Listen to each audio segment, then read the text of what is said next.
Well, here we are, and we're back home now, and you can see the what's left of the plane. I've started to separate out the pieces and mark everything so I can try to put it back together again. But we are in multiple pieces. That's what's left of California Cutie right there. Not much. That's the nose cone. There's the left nacelle or the motor. That's what's left of the boom. It's a mess.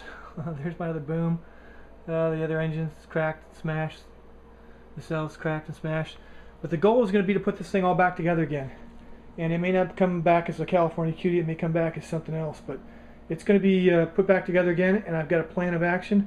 First, I've got to start straightening out all of the foam. And to do that, I don't know if you can see this or not, but the nose was severely warped and bent. And what I did was, this side here was completely crushed over and kind of bent like this.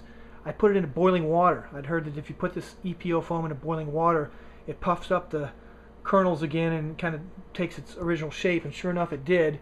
It did kind of leave kind of a basketball looking surface to it, but I'm going to plan on using some lightweight spackle after I get this thing all straightened out to come back and reshape the foam or recontour the foam a little bit to give it some smoother look to it. But you can see that is perfectly straight now, and that thing was like warped completely out before, so it's all completely straight side to side. It's just really ugly and scallopy right now. So I'm going to plan on doing that slowly and gradually, just kind of straightening out where all the stress is in the foam to try to get the foam back into its original shape.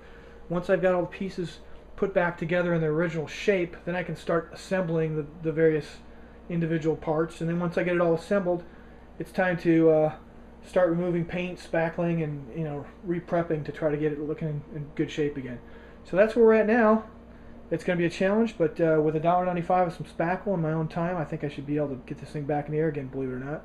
And we're going to do a little bit of a timeline, so I'll be checking back in here periodically as in order to update the progress on the rebuild.